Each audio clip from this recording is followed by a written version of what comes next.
Hi friends, welcome back to my channel Canaan Kitchen. இன்னைக்கு நீங்க பார்க்க போற ரெசிபி cheesy chicken breast. அதற்கு தேவையான பொருட்கள்: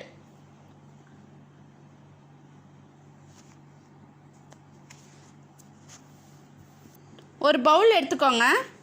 1 teaspoon chicken masala, 1 teaspoon chilli flakes, 1/2 teaspoon மஞ்சள் தூள், 1 டீஸ்பூன் மிளகு தூள், 1 tablespoon lemon juice, 1/2 teaspoon garam masala, 1 டீஸ்பூன் இஞ்சி பூண்டு விழுது, உப்பு தேவையான அளவு, 1 டேபிள் ஸ்பூன் எண்ணெய்.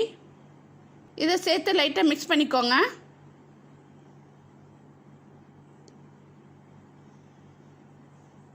ஒரு டீஸ்பூன் மிளகாய் தூள், 1/4 டீஸ்பூன் கலர் பொடி சேர்த்துட்டு நல்லா மிக்ஸ் பண்ணும்போது கொஞ்சமாக தண்ணீர் சேர்த்துக்கோங்க.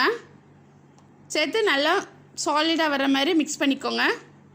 பாருங்கள், நல்லா இப்படி ரொம்ப தண்ணியாகவும் இருக்கக்கூடாது, ரொம்ப கெட்டியாகவும் இருக்கக்கூடாது. இப்போ சிக்கன் பிரெஸ்ட் எடுத்துக்கோங்க. அதை நடுவுலையாக இப்படி பாதி வரைக்கும் கீறி விட்டுக்கோங்க. இந்த பாருங்கள் இப்படி. இப்போ இதுக்குள்ளார நம்ம நல்லா மசால்ஸை ஸ்டஃப் பண்ண போகிறோம். நல்லா உள்ள வரைக்கும் நல்லா மசால் ஸ்டஃப் பண்ணிடுங்க. இப்போ துருவி வச்சுருக்கிற சீஸ் நல்லா துருவி வச்சுட்டு அதை உள்ளே நல்லா ஸ்டஃப் பண்ணிக்கோங்க. பாருங்க, நல்லா ஸ்டஃப் பண்ணிவிட்டு இந்த ஓரத்தை நல்லா அமுக்கி விட்டுருங்க. இப்போ மசால் மீதி இருக்கிறத நம்ம மேலே நல்லா கோட்டிங் கொடுத்துடணும்.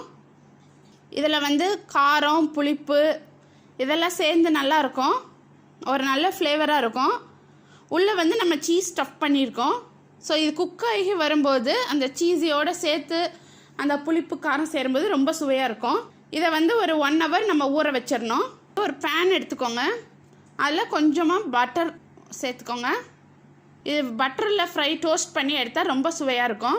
இந்த பட்டர் நல்லா உருகின பிறகு இந்த சிக்கன் பிரெஸ்ட் பீஸை சேர்த்துடலாம்.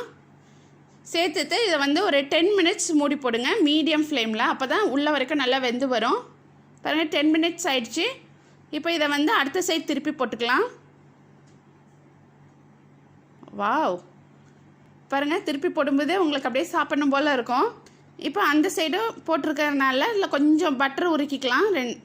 ஓரத்தில் நல்லா உருக்கி விட்டுக்கோங்க. இப்போ இதையும் ஒரு 10 minutes அப்படியே மூடி போட்டு மீடியம் சிம்லே வச்சு பண்ணுங்கள். பாருங்கள், 10 minutes ஆயிடுச்சு. இப்போ 2 சைடும் நல்லா குக் ஆயிடுச்சு. இப்போ இந்த நடுப்பகுதி இதாகணும் சைடில். இப்போ இதை லைட்டாக இப்படி தூக்கி வச்சுட்டு இடுக்கி வச்சு பிடிச்சிட்டு இப்படி சைடில் காட்டுங்க. அப்போ அந்த ஓரத்துலேயும் என்ன நல்லா குக்காகி வந்துடும். பாருங்கள், 2 சைடும் காட்டிக்கோங்க நல்லா. பாருங்கள், இப்போ நல்லா குக்காகி வந்துருச்சு. இப்போ இதை பிளேட்டுக்கு ட்ரான்ஸ்ஃபர் பண்ணிடலாம். இப்போ இதை நம்ம கட் பண்ணி பார்ப்போம், உள்ள சீஸ்லாம் எப்படி இருக்குன்ட்டு. பாருங்கள், நல்லா உள்ள சீஸ்லாம் அப்படியே நல்லா உருகி எப்படி வருதுன்ட்டு ரொம்ப யம்மியாக இருக்குது பார்க்குறதுக்கே. சூப்பரான tasty and delicious cheesy chicken breast ready. இதை கண்டிப்பாக உங்கள் வீட்லேயே செய்து பாருங்கள். மறக்காமல் எங்களுக்கு கமெண்ட் பண்ணுங்கள், லைக் பண்ணுங்கள், ஷேர் பண்ணுங்கள், சப்ஸ்கிரைப் பண்ணுங்கள், பெல் பட்டனை ப்ரெஸ் பண்ணுங்கள். மீண்டும் அடுத்த சுவையான ரெசிபியுடன் நான் உங்களை சந்திக்கிறேன். நன்றி.